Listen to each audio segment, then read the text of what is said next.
Malaysia is a diverse and vibrant country located in Southeast Asia.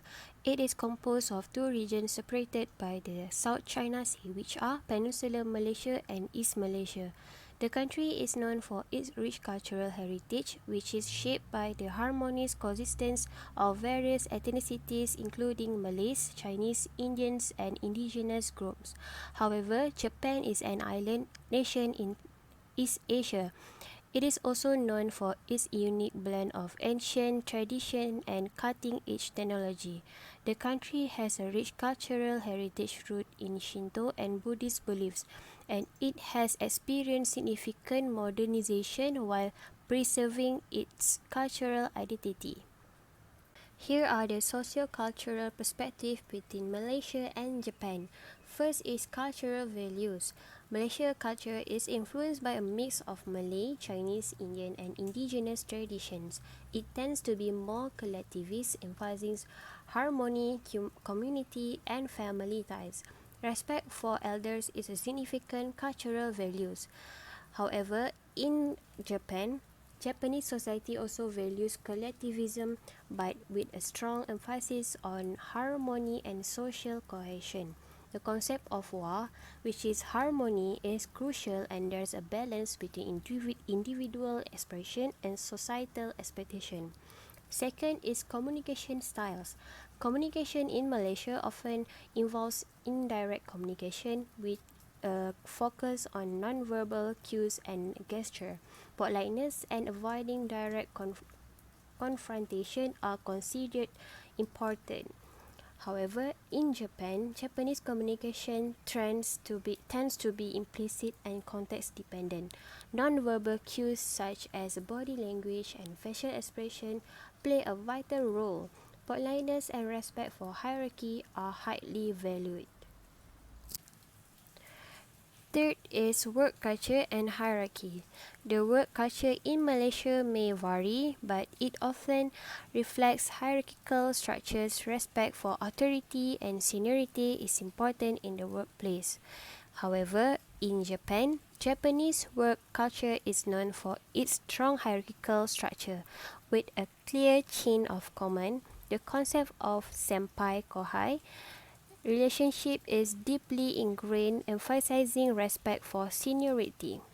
Lastly, culinary traditions. Malaysian cuisine is a blend of Malay, Chinese, Indian, and indigenous flavors. Rice and noodles are staple foods, and dishes often feature of a mixed spice and herbs. In Japan, Japanese cuisine is characterized by simplicity, seasonality, and aesthetics. Rice is a staple, and traditional meals often include fish, vegetable, and pickle items. The art of presentation, known as ikebana and kaiseki, is a crucial in Japanese culinary traditions.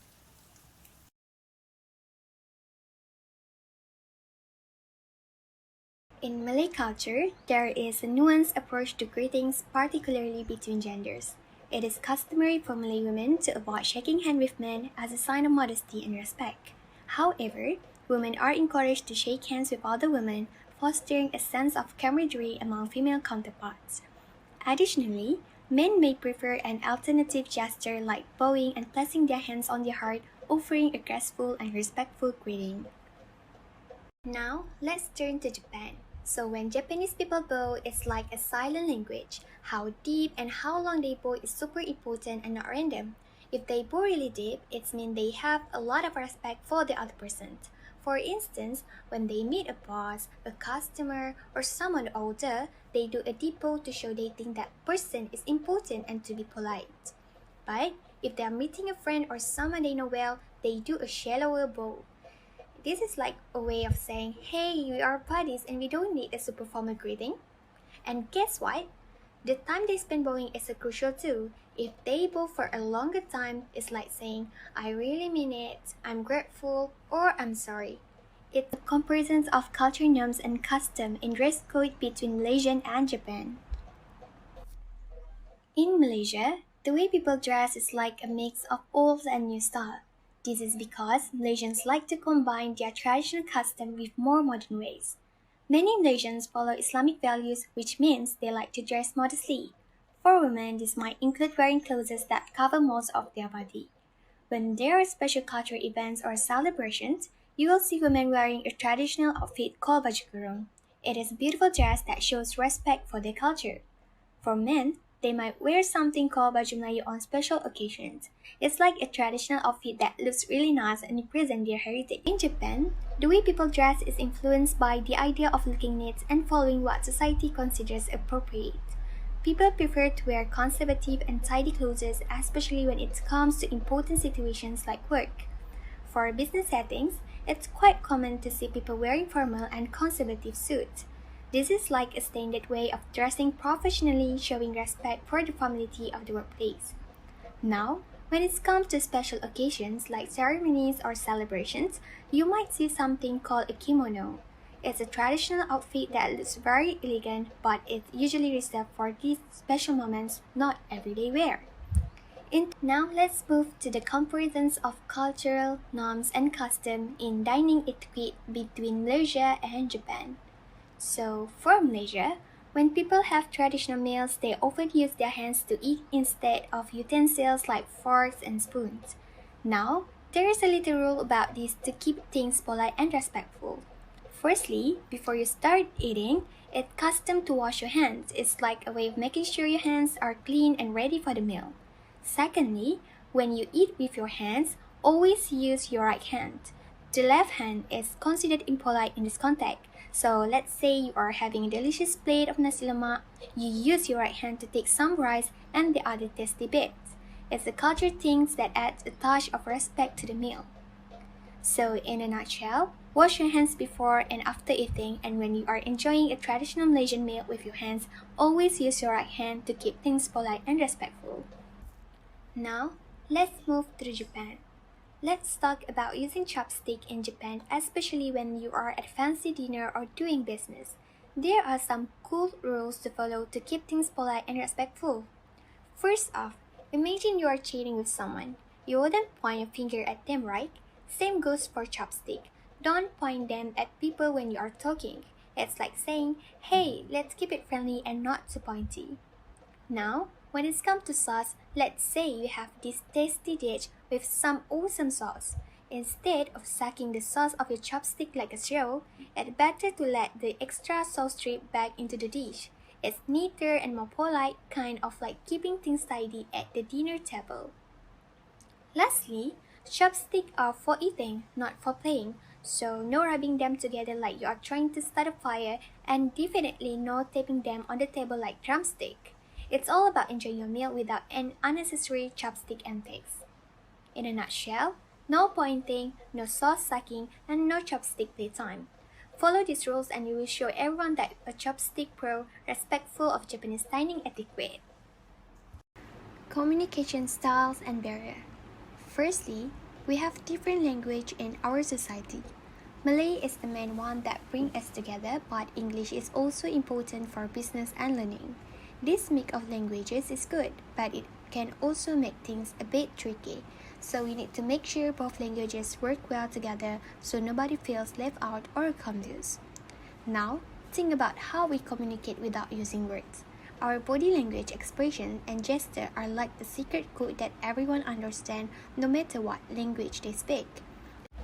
Now, let's talk about Japan. In their culture, most people communicate mainly in Japanese. This can sometimes create difficulties, especially in business situations where not everyone is equally fluent in the language. Additionally, they rely a lot on nonverbal ways of expressing themselves. For example, you might notice people bowing and using their facial expression to convey messages without saying much. So, the next one I'm going to explain about the challenges and also misunderstanding in intercultural interaction between Malaysia and Japan. So, the first one is for the social ethics for Malaysia and Japan. So, there's a difference between both countries. As we can see, the social ethics vary across cultures, and understanding and respecting these differences is crucial for positive interactions. So for Malaysia, especially for the Greetings. Malaysia typically greet each other with a handshake, especially in more formal settings. In Malay culture, a slight bow of the head may accompany the headshake as a sign of respect towards each other. While in Japan, the tradition could involve a bow which can range from a slight note of the head to a deeper bow depending on the context and the level of respect being conveyed.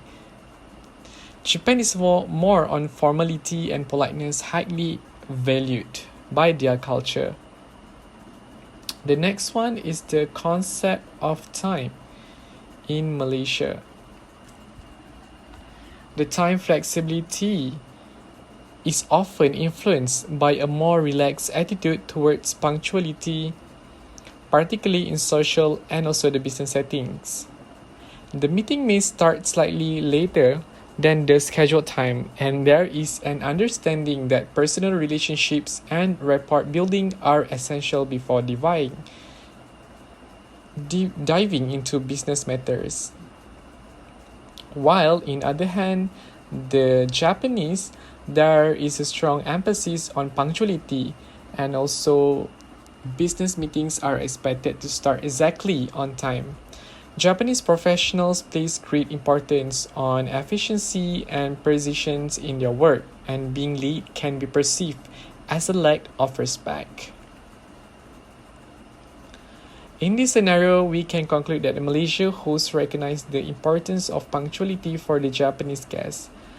To bridge the gap between the more flexible Malaysian approach and the punctuality expected in Japan, the host might make a conscious effort to start the meeting on time.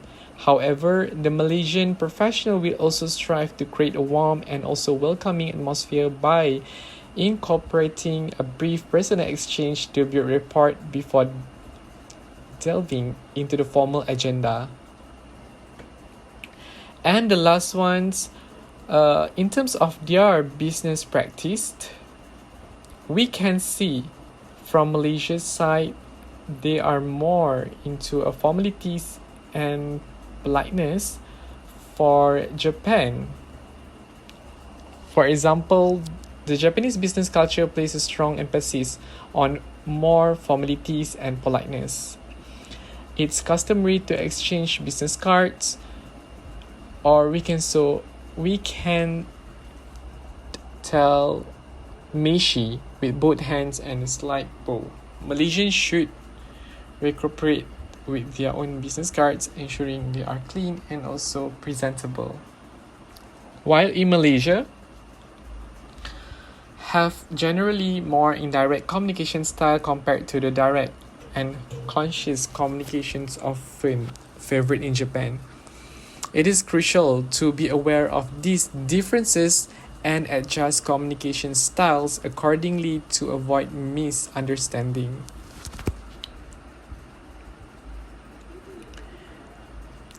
And for the understanding and respecting cultural differences is crucial for successful business practice between Malaysia and also Japan. To building strong relationships and adapting to each other businesses ethic can pave the way for a fruitful and mutually beneficial interaction between Malaysia and Japan. Malaysia and Japan have a complex historical relationship that include historical trade, diplomacy, and tourism. Historical interaction. During World War II, from 1941 until 1945, Malaysia, then known as Malaya, was invaded by Japan. This era has profound effect on the history of the nation. The socio-political environment underwent several changes as a result of the occupation and impression of this period persists in both nations. During post-war period, following the mutual loss in World War II, Malaysia and Japan start to mend friends. Through investment and subsidies, Japan was instrumental in supporting Malaysia's post-war rebuilding. Contemporary interaction. There has been ongoing travel between the two nations with travelers traveling to one another homeland. Stronger links are being forced by ongoing initiatives to improve culture understanding and people-to-people encounter through educational exchange and cultural events. From this both cultural and educational exchange program, people might discover the many customs and civilization of the nation. In addition to learning the language, students and tourists may discover daily life and participate in activities like manga and tea ceremonies. This cross-cultural adventure fosters language proficiency, intercultural comprehension, and personal development. Malaysia has benefited from knowledge transfer and technological skill from Japan.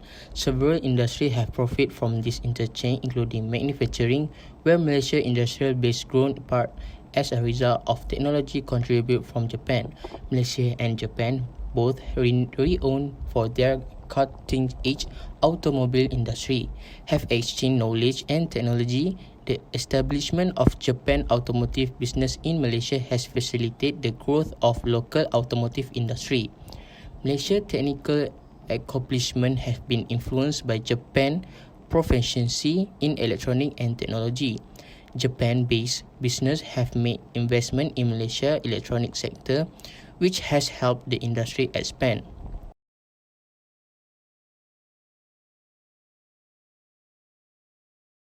Okay, so the next one is the cultural exchange, influence, and also the cooperation between Malaysia and also Japan. So as we know, it is because of the historical ties, because of the Malaysia and also Japan have a long history of diplomatic relations dating back to the 90s and 50s. And then the both countries have experienced periods of economic growth and also development, contributing to their current status as important regional players. And the next one is it also involves the cultural exchange between Malaysia and Japanese governments. It's often organized events, festivals, and also various of exhibition to showcase their respective cultures. And then we can see the cooperation between Malaysia and Japan through the economic cooperation, with Japan being one of Malaysia's major trading partners and also investors in Malaysia. Japanese companies have also a significant presence in Malaysia, contributing to the country's economic growth. And bilateral agreements and collaboration in areas such as trade, investments, and infrastructure development strengthen the economic cooperation. And the last one is the technology and innovation, that as we know, for its advanced technology and innovation, Malaysia has get a lot of benefit from Japanese investments and partnerships in areas such as automotive, electronics, and also manufacturing. This collaboration in research and development contribute to technological advancements in both countries, between Malaysia and also Japan.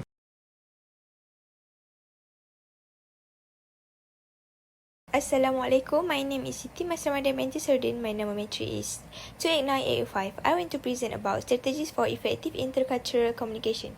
First, language exchange programs.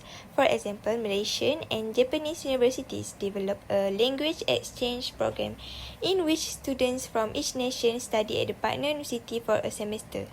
This program not only improves students' language abilities but also encourages cultural understanding and camaraderie.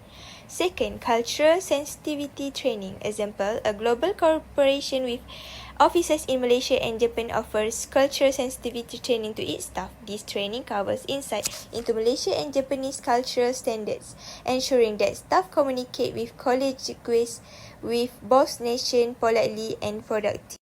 Third, cross-cultural communication workshops. Example, a Malaysian and Japanese NGO collaborate to organize cross-cultural communication courses for community project volunteers. This campaign promotes open communication, allowing volunteers to accept and incorporate cultural differences while working collaborative. Fourth, a cultural diplomatic initiative. Example, Malaysia and Japan collaborate to organize cultural festivals that include traditional performance, arts displays, and gastronomic activities. These programs provide a venue for individuals from both nations to engage in cultural interaction, developing mutual understanding outside of official diplomatic channels.